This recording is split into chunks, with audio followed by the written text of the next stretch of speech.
It is Breast Cancer Awareness Month, and it's one of the most common forms of cancer, especially among women. So joining me now to talk about it is Dr. Claudia Cotes, a breast cancer radiologist with UTHealth Houston. Dr. Cotes, thank you so much for joining me this morning. So we talk a lot about, early detection and mammograms. So is that still the most important thing you can do to detect breast cancer? Absolutely, yes. Mammograms are really important for women's health. They actually reduce the amount of deaths by breast cancer, and they're going to detect cancer very early when it's still curable. So yes, absolutely. With so many people now aware of breast cancer and the symptoms, is it still a deadly disease?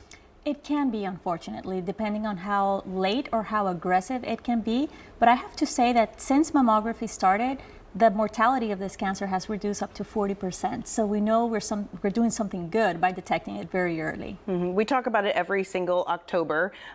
So people, feel that they are pretty aware of breast cancer. Does the awareness in October still bring a lot of patients in? Absolutely. October is definitely one of our busiest months in the clinic. So it's a good reminder to people. It's a perfect reminder. It's always good to have that reminder, especially because sometimes people put things behind. They don't go to the doctor. But just knowing every year, October is the month for breast cancer, we see a lot of patients coming Right, because they know they have to do it, but they don't always prioritize doing it. Exactly. Is there anything that women can do to prioritize their own health and lower their risk of breast cancer? Any lifestyle changes? Absolutely, yes.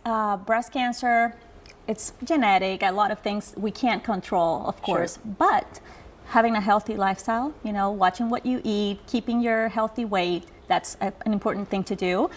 Reducing the amount of alcohol you drink, and very, very important is to do exercise. Exercising can reduce the risk of breast cancer in a lot of women too, for many other diseases as well. Would you say exercise is equally important to diet or more important? I think it's a whole well-balanced lifestyle, right? Also keeping in mind important to rest also. Good night's sleep, that's important as well. So it's just a combination of many factors, just living healthy as much as you can. Yeah, there's been such a big push to prioritize sleep in recent years too, because that was something we always thought we could do without, but turns out no, it's an anti-cancer way to live. And it's a good thing to make your cells rest and just be more refreshed and healthy overall. So while it's rare, it is important to note that men also get breast cancer, and it's sometimes easier to detect in men? It can be. If you think about it, they don't have a lot of breast tissue to feel those areas. So any palpable lump, anything that a man can feel is a reason to go to the doctor and get it checked. Unfortunately, because men don't get screening mammograms, it's not a common disease, sometimes their cancer can be diagnosed later, because they already feel a lump.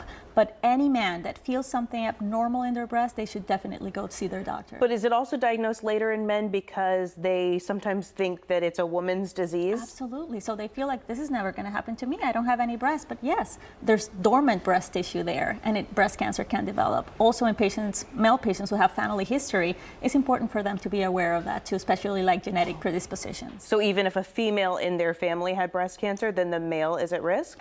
Mostly when they're BRCA positive, it's a genetic predisposition they can have. That's when we see it the most. How much would you put importance on that BRCA gene? Do more people need to be getting that genetic screening? Well, it depends on their family history. Sometimes when there's a very strong family history, doctors will decide to do this genetic testing for them. So it's important in those cases. But what we would recommend for all regular women is to have at least an assessment with their doctor at age 30 to see what their risk is and see if they need to start screening earlier. Okay. Yeah, because that BRCA we're learning is connected to even more cancers too, pancreatic and colon cancer. So I was just wondering how much importance we should be putting on that. I think it's important, and that's why the risk assessment is definitely something you should do. And if you know you have a family history with many family members having several cancers in your family, that's a reason for you to try to dig into that genetic predisposition a little bit more. Yeah. Anything you want to let people know about before we let you go? Well, get their mammograms. That's the most important thing they can do for women to lower their death from breast cancer. And it should start at age 40 for most women? 40 every single year. Every single year. Okay. Well, then we're going to have you on every single year to remind us. Dr. Cotes, thank you so much for joining us.